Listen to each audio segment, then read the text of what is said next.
안녕하세요. 오늘 저희가 아주 깊이 파고들 자료는요, 손동원 박사님의 신학 논문입니다. 제목이 유교, 불교, 샤머니즘의 영향력을 받고 사는 크리스천의 부적에 대한 신학적 연구, 그 발췌본인데요. 제목부터 상당히 흥미롭죠. 네, 그렇죠. 한국이라는 이 독특한 문화적 배경 속에서 기독교 신앙을 가진 분들이 어쩌다 부적 같은 것에 마음이 가는지 그 현상을 신학적으로 파헤치는 내용입니다.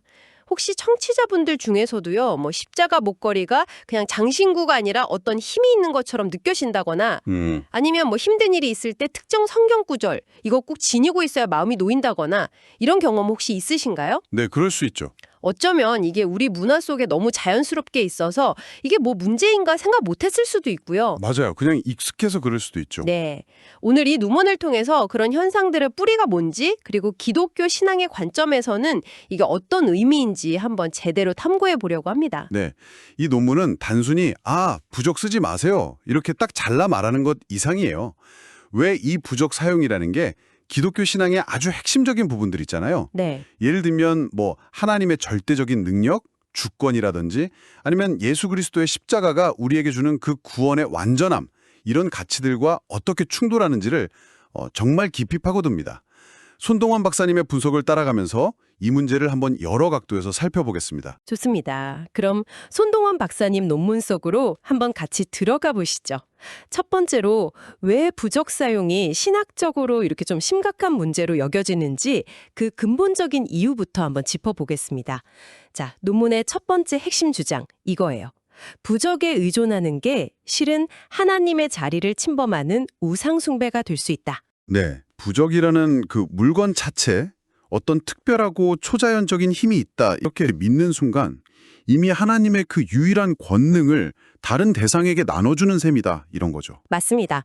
그 신학자 J.I. 패커 같은 분도 비슷한 지적을 했어요. 부적에 하나님께만 속한 어떤 힘, 역할을 부여할 때 바로 그 부적이 우상이 된다고요. 성경, 특히 구약을 보면 다른 신을 섬기지 말라, 또 어떤 형상도 만들지 말라 이런 메시지가 굉장히 강조되잖아요. 네, 출애굽기에도 나오죠. 네, 출애굽기 20장 같은 곳을 보면요. 이게 단순히 다른 신의 이름을 부르지 마라. 이걸 넘어서는 거죠. 눈에 보이는 어떤 형상이나 사물에 의지하려는 그 마음 자체, 이걸 경계하는 거거든요. 손 박사님은 부적이 바로 그런 보이는 대상의 마음을 빼앗기게 만드는 위험이 있다고 보는 거예요. 하나님과의 직접적인 신뢰 관계 대신에요. 그러니까 어떤 물건 자체에 신비한 힘이 있다. 이렇게 믿는 것. 그게 바로 문제다. 네, 그렇죠. 듣기에 따라서는 우상숭배라는 말이 조금 강하게 들릴 수도 있을 것 같아요. 네, 그렇죠. 우상숭배라는 단어가 현대사회에서는 좀 강하게 느껴질 수 있어요. 하지만 신학적으로 볼 때 핵심은 이겁니다. 하나님께만 속한 고유한 영역과 능력을 침범하는가?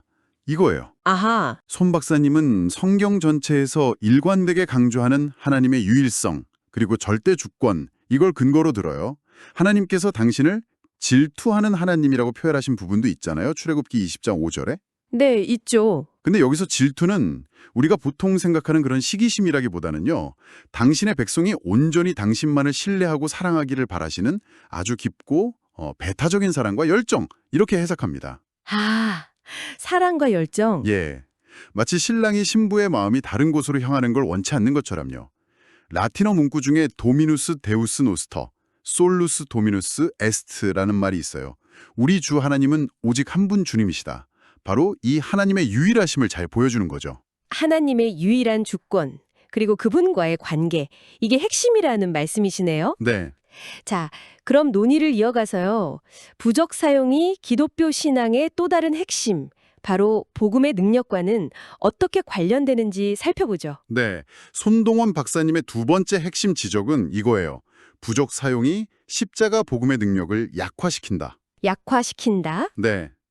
마치 예수 그리스도의 십자가가 우리를 구원하고 보호하기에 충분하지 않다고 말하는 것과 같다는 거죠. 십자가에 더해서 플러스 알파로 부적이 필요하다. 이렇게 생각하는 순간 십자가의 완전성이 흔들린다는 겁니다. 십자가만으로는 좀 부족하다고 느끼는 마음, 그게 반영된 거라는 해석이군요. 네. 신학적으로는 십자가의 의미가 그만큼 절대적이라는 거겠죠, 그러면. 그렇습니다. 신학자 존 스토트 같은 분은 십자가야말로 하나님의 능력과 사랑의 궁극적인 증거라고 말했거든요. 그런데 부적 같은 그런 외적인 대상에서 힘이나 보호를 얻으려고 하는 것은 어쩌면 십자가에서 이미 완성된 그리스도의 구원 사역을 은연중에 부인하는 행위가 될 수 있다 이런 겁니다. 네. 성경 고린도전서 1장 18절을 보면 십자가의 도가 구원을 받는 우리에게는 하나님의 능력이라고 선언해요. 네. 여기서 능력을 뜻하는 헬라어 단어가 뒤나미스인데요. 이게 그냥 뭐 힘, 이 정도가 아니라 세상을 창조하고 죽은 자를 살리시는 것 같은 아주 역동적이고 근원적인 힘을 의미해요. 디나미스. 네. 부적이 준다고 여겨지는 그런 주술적인 힘과는 차원이 다른 거죠. 아, 차원이 다르다. 네. 죄와 죽음의 권세까지 깨트리는 구원의 능력. 그것이 바로 십자가의 뒤나미스라는 겁니다. 아, 디나미스. 그러니까 십자가에는 이미 그런 차원이 다른 능력이 있는데 부적을 찾는다는 건 그 능력을 충분히 신뢰하지 못하는 증거다. 이런 말씀이시군요. 그렇죠. 혹시 성경 속 다른 이야기 중에서도 이런 점을 좀 뒷받침하는 부분이 있을까요? 예를 들면 예수님께서 광야에서 사탄의 시험 받으실 때요. 마태복음 4장. 세상적인 방법, 뭐 돌을 떡으로 만들거나 성전에서 뛰어내리는 식으로 능력을 증명해봐라 이런 유혹을 받으시잖아요. 네네. 하지만 예수님은 오직 하나님 말씀의 능력으로 그 시험들을 다 이겨내십니다. 또 베드로가 예수님의 십자가 죽음을 말렸을 때 예수님께서 사탄아 내 뒤로 물러가라 라고 아주 강하게 꾸짖으신 사건도 있죠. 마태복음 16장. 아, 네. 기억납니다. 박사님은 사도 바울이 갈라디아서 6장 14절에서 내게는 우리 주 예수 그리스도의 십자가 외에 결코 자랑할 것이 없다고 고백한 것을 인용하시면서 바로 이 십자가 중심의 신앙을 강조합니다. 십자가 외에는 다른 어떤 것도 우리의 자랑이나 의지의 대상이 될 수 없다. 네, 바로 그거죠. 십자가의 뒤나미스라는 개념, 그리고 오직 십자가만을 붙드는 신앙. 굉장히 중요한 포인트네요. 자, 그럼 세 번째로 넘어가 볼까요? 부적 사용이 신앙의 본질 자체를 왜곡한다는 지적도 있던데요. 네, 세 번째 핵심은 이겁니다. 부적 사용이 하나님과의 인격적인 관계를 사물에 대한 미신적인 의존으로 변질시킨다는 거예요. 아, 인격적 관계에 대미신적 의존. 네, 기독교 신앙의 본질은 살아계신 하나님을 믿고 신뢰하면서 그분과 교제하는 건데 부적은 그 자리에 물건을 딱 놓는다는 거죠. 내가 이 부적을 가졌으니까 복을 받겠지? 라든지 이걸 지니고 있으니 안전할 거야. 이런 생각은요. 하나님과의 관계가 아니라 내가 소유한 그 객체에 초점을 맞추는 행위라는 지적입니다. 아, 그러니까 신앙이 하나님과의 관계에서 조건이나 소유의 문제로 이렇게 쓱 바뀌어버린다는 거군요. 맞습니다. 내가 뭘 해서 또는 내가 뭘 가져서 결과가 달라진다. 이렇게 믿는 것 자체가 미신적이다. 이런 말씀이시네요. 맞아요. 그 변중학자 코넬리우스 반틀 같은 분도 믿음은 인격적인 하나님을 향한 관계적인 신뢰이지 어떤 결과를 얻기 위한 마법 공식이나 미신적인 관습이 아니다. 이렇게 강조했어요. 히브리서 11장 6절에도 믿음이 없이는 하나님을 기쁘시게 하지 못한다고 나오잖아요. 네, 그렇죠. 믿음. 여기서 믿음을 뜻하는 헬라어가 피스티스인데 이게 단순히 그냥 동의합니다. 이걸 넘어서는 거예요. 전적인 신뢰와 의탁을 의미합니다. 피스티스. 네. 하나님이라는 인격적인 대상을 향한 믿음이죠. 근데 부적을 의지하는 것은 이 피스티스와는 거리가 멀다는 겁니다. 성경에서 이런 관계적 신뢰, 피스티스를 잘 보여주는 예가 있을까요? 마가복음 5장에 나오는 혈루증 앓던 여인 이야기? 이게 아주 좋은 예가 될 것 같아요. 아, 그 여인. 네. 그녀는 예수님의 옷에 손만 대어도 내가 나을 것이다. 이런 믿음을 가졌죠. 그리고 실제로 병이 나았고요. 그런데 중요한 건 예수님께서 그녀에게 뭐라고 말씀하시냐면 딸아, 내 믿음이 너를 구원하였으니 평안히 가라 이거예요. 내 믿음이 너를 구원했다. 네, 옷이라는 사물이 그녀를 구원한 게 아니라 예수님을 향한 그녀의 믿음, 바로 그 피스티스가 구원의 통로가 된 거죠. 아, 반대로 사울 왕의 경우는 어떨까요? 그는 블레셋과의 전투를 앞두고 너무 불안해서 하나님께 기도했지만 응답이 없자 결국 엔돌에 신접한 여인을 찾아가잖아요. 사무엘상 28장. 네, 그랬죠. 죽은 사무엘을 불러내려고 하죠. 하나님과의 관계 속에서 답을 찾기보다 어떤 주술적인 방법을 통해서 미래를 좀 통제하려고 한 거예요. 이것이 바로 하나님을 신뢰하는 피스티스가 아니라 미신적인 행위에 의존한 대표적인 예라고 할 수 있습니다. 그렇군요. 옷자력을 만진 믿음과 신접한 여인을 찾은 불신, 그 차이가 아주 명확하네요. 네, 결국 중요한 건 하나님 자신을 신뢰하는 마음이지 어떤 물건이나 방법이 아니라는 거군요. 바로 그 점입니다. 손동원 박사님은 잠언 3장 5절 너는 마음을 다하여 여호와를 신뢰하고 네 명철을 의지하지 말라는 말씀을 통해서요. 부적처럼 인간의 지혜나 방법으로 만들어낸 것을 의지하는 것은 결국 하나님을 온전히 신뢰하지 못하는 태도라고 설명하세요. 라틴어 문구 중에 Deus est in nobis, non in rebus라는 말도 있어요. 네. 하나님은 우리 안에 계시지 사물 안에 계시지 않다. 이 점을 잘 짚어주죠. 아, 하나님은 우리 안에 관계 속에 계신다. 네, 하나님은 우리 마음속에 우리와의 관계 속에 거하시는 분이지 어떤 특별한 물건 안에 이렇게 깃들여 드시는 분이 아니라는 겁니다. 하나님과의 인격적인 관계, 그리고 전적인 신뢰, 이게 핵심이군요. 좋습니다. 자, 네 번째 지적으로 넘어가 보죠. 이번에는 한국적인 상황과 좀 더 밀접한 이야기인 것 같은데요. 부적 사용이 샤머니즘적인 세계관과 관련이 있다. 이런 내용입니다. 네, 네 번째 핵심은 부적 사용이 한국 문화 깊숙이 자리한 샤머니즘적인 세계관의 영향을 받은 것이고 이게 성경적인 세계관과는 충돌한다는 것입니다. 샤머니즘은 종종 어떤 주술이나 의례를 통해서 복을 얻거나 화를 피하려는 경향이 있잖아요. 네, 있죠. 부적 사용 역시 이러한 기복신앙의 한 형태로 나타날 수 있다는 거죠. 즉, 어떤 행위나 물건을 통해서 신적인 존재를 달래거나 조종해서 내가 원하는 것을 얻어내려는 태도, 이것과 연결될 수 있다는 겁니다. 아, 우리가 일상에서 복 받으세요 이런 말을 쉽게 쓰지만 그 밑바탕에 깔린 복을 얻어내는 방식에 대한 생각이 어쩌면 샤머니즘의 영향일 수 있다 이런 거군요. 그렇죠. 내가 이렇게 했으니 신이 이렇게 해줘야 한다는 식의 거래적인 관념 같은 거요. 맞습니다. 한국 신학자 데이비드서 같은 분도 한국 기독교 안에 이런 토착신앙과의 혼합주의가 나타나는 현상을 지적한 바가 있고요. 성경 신명기 18장을 보면 하나님께서 점술, 요술, 무당 같은 주술적 행위들을 아주 가증하게 여기신다고 명확히 말씀하세요. 네. 이런 행위들은 하나님의 주권적인 뜻과 계획을 신뢰하기보다는 인간이 어떤 비밀스러운 방법으로 미래를 알아내거나 운명을 통제하려는 시도와 관련되기 때문이죠.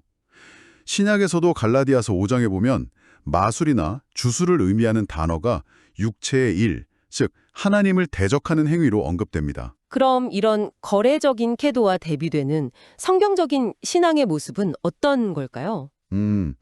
마태복음 15장에 나오는 가나안 여인 이야기를 생각해 볼 수 있을 것 같아요. 가나안 여인. 예. 그녀는 이방인이었지만 딸의 치유를 위해서 예수님께 나와서 아주 끈질기게 간청하죠. 어떤 주술적인 행위나 물건에 의지한 게 아니었어요. 오직 예수님의 능력과 자비에 대한 믿음으로 간구했습니다. 네. 그리고 예수님은 내 믿음이 크도다, 내 소원대로 되리라 이렇게 응답하시죠. 그녀의 믿음에 대한 반응이지 어떤 거래의 결과가 아니었다는 겁니다. 아, 믿음에 대한 반응. 네. 반면 사도행전 8장의 마술사 시몬은 어땠나요? 돈으로 성령의 능력을 사려고 하다가 베드로에게 크게 책념받잖아요. 네, 맞아요. 하나님의 은혜, 헬라어로 카리스, 착해는 값없이 주시는 선물이지 돈이나 어떤 행위로 살 수 있는 상품이 아니기 때문입니다. 카리스. 은혜는 선물이군요. 그렇죠. 부적을 통해 복을 사려는 태도는 바로 이 시몬의 태도와 유사하다고 볼 수 있는 거죠. 은혜를 거래 대상으로 삼으려는 생각 자체가 잘못되었다는 거군요. 손동원 박사님은 그래서 우리의 미래나 안녕이 부적이 아니라 하나님의 손에 달려 있음을 강조하시는 거겠죠? 맞습니다. 잠언 16장 9절. 사람이 마음으로 자기의 길을 계획할지라도 그의 걸음을 인도하시는 이는 여호와시니라는 말씀처럼요. 우리의 삶은 부적 같은 게 아니라 하나님의 주권적인 섭리 아래에 있다는 것을 신뢰하는 게 중요합니다. 라틴어 문구 넌 마지아, 셋 그라티아, 마법이 아니라 은혜다가 바로 이 점을 명확히 하죠. 기독교 신앙은 마법적인 거래가 아니라 오직 하나님의 은혜에 기반한다는 겁니다. 자, 이제 마지막 5번째 핵심으로 가보겠습니다. 부적 사용이 개인의 신앙을 넘어서 공동체에도 영향을 미친다는 지적인데요. 어떤 내용인가요? 5번째 핵심은요. 부적 사용이 신앙 공동체의 연합을 약화시키고 개인의 복과 안녕만을 추구하는 개인주의적 기복신앙을 심화시킨다는 것입니다. 아, 개인주의? 네, 기독교 신앙은 본질적으로 나 혼자 잘 믿는 게 아니잖아요. 함께 그리스도의 몸을 이루어가는 공동체적인 성격을 갖는데 부적은 지극히 개인적인 해결책을 추구하게 만든다는 거죠. 공동체 안에서 함께 기도하고 서로를 돌보기보다 각자 부적을 통해서 자신의 문제 해결에만 집중하게 될 수 있다. 이런 우려입니다. 아, 신앙의 무게중심이 우리에서 나로 이렇게 스르륵 옮겨가게 만든다. 이런 거군요. 네. 교회를 그리스도의 몸이라고 비유하는 것과도 연결되는 이야기겠네요. 그리스도인의 삶은 고독한 개인의 여정이 아니라 공동체적인 여정이라고 강조했어요. 개인이 부적을 통해서 혼자 힘으로 보호나 안녕을 추구할 때 그는 자신을 그리스도의 몸, 즉 교회 공동체로부터 스스로 고립시키는 결과를 낳을 수 있다는 거죠. 네. 에베소서 4장 16절을 보면 교회를 몸, 헬라어로 소마로 비유하면서 각 지체가 서로 연결되어서 사랑 안에서 함께 세워져 간다고 말하거든요. 구약의 이스라엘 백성 공동체 개념과도 이어지는 생각이고요. 부적은 지극히 개인적인 물건인데 신앙의 여정은 본질적으로 함께 가는 것이다. 이런 말씀이시네요. 초대교회의 모습 같은 게 좋은 예가 될 수 있을까요? 네, 아주 좋은 예죠. 사도행전 2장을 보면 초대교회 성도들이 함께 모여서 사도의 가르침을 받고 서로 교제하고 떡을 떼며 기도하기를 힘썼다고 나오잖아요. 네. 서로의 필요를 채워주고요. 이 서로 교제함, 헬라어로 코이노니아는 단순한 친목 모임을 넘어서는 거예요. 코이노니아. 네, 삶을 나누고 서로를 책임지는 깊은 연합을 의미합니다. 이게 건강한 신앙 공동체의 모습이죠. 반면 사도행전 5장의 아나니아와 삽비라 부부는 어땠습니까? 자신의 재산을 팔아서 헌금하면서 일부를 숨기고 속였다가 아주 비극적인 최후를 맞잖아요. 네, 그렇죠. 개인적인 욕심과 거짓이 공동체의 순수성과 연합을 얼마나 심각하게 해칠 수 있는지 보여주는 사건입니다. 부적에 의존하는 개인주의적인 신앙 욕시, 정도는 다르겠지만 공동체의 건강한 연합을 저해할 수 있다. 이것이 손 박사님의 시각인 거죠. 그래서 공동체 안에서 함께 기도하고 서로를 격려하는 것이 개인적인 부적에 의지하는 것보다 훨씬 더 성경적인 대안이다. 이런 거군요. 그렇습니다. 히브리서 10장 25절은 모이기를 패하는 어떤 사람들의 습관과 같이 하지 말고 오직 권하여 그날이 가까움을 볼수록 더욱 그리하자고 권면해요. 어려운 시기일수록 혼자 해결책을 찾으려 하기보다 믿음의 공동체 안에서 서로 격려하고 힘을 얻는 것이 중요하다는 거죠.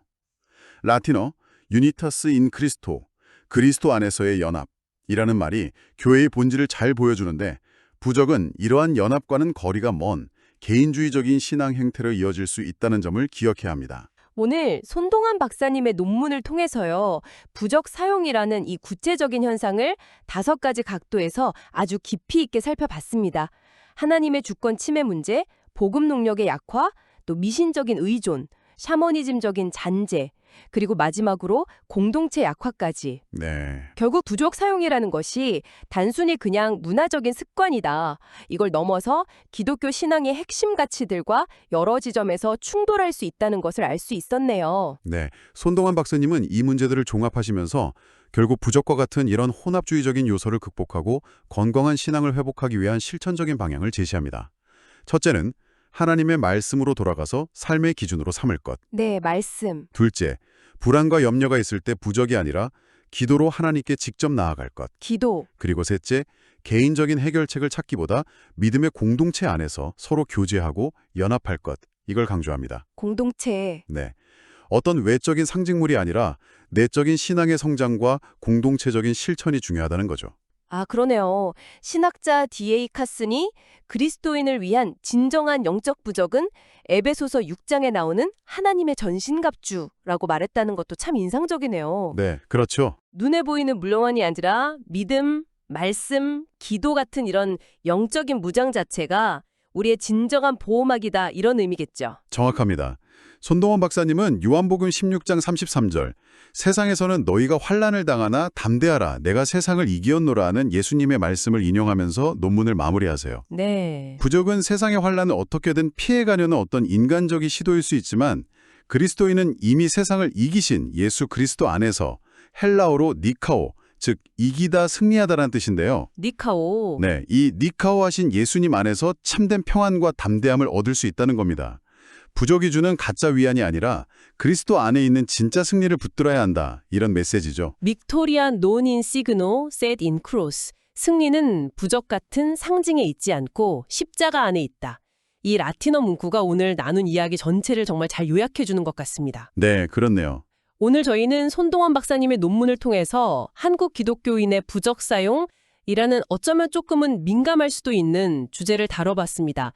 유교, 불교, 샤머니즘이 이렇게 혼재된 우리 문화 속에서 나도 모르게 가지고 있던 생각이나 습관들이 신학적으로는 어떤 의미를 가질 수 있는지 좀 돌아보는 계기가 되었기를 바랍니다. 네, 부적이라는 구체적인 소재를 이야기했지만 결국은 우리는 무엇을 진정으로 의지하며 살아가는가? 라는 더 근본적인 질문과 맞닿아 있었던 것 같아요. 우리의 안정감이 혹시 눈에 보이는 어떤 것, 나의 소유 혹은 나 자신의 노력에 너무 기대고 있지는 않은지 한번 돌아볼 필요가 있겠습니다. 그렇죠. 오늘 이야기를 들으시면서 혹시 청취자분들의 삶 속에도 이거 없으면 좀 불안한데? 하는 나만의 부적 같은 것이 있는지, 그리고 그것이 하나님과의 관계, 또 십자가의 의미, 그리고 믿음의 공동체와는 어떤 관계를 맺고 있는지 조용히 한번 성찰해 보시면 어떨까요? 이것은 단순히 부적 쓰지 마세요라는 어떤 금지 명령이라기보다는요. 우리를 참된 평안과 능력으로 이끄시는 그리스도의 십자가, 또 하나님의 말씀, 그리고 성령 안에서의 깊은 교제, 즉 코이노니아를 더욱 힘써 붙잡으라는 긍정적인 초대에 더 가깝다고 생각합니다. 네, 오늘 탐구는 여기까지입니다. 다음 시간에도 여러분의 지적 호기심을 자극하는 흥미로운 자료로 다시 찾아뵙겠습니다. 함께해 주셔서 감사합니다.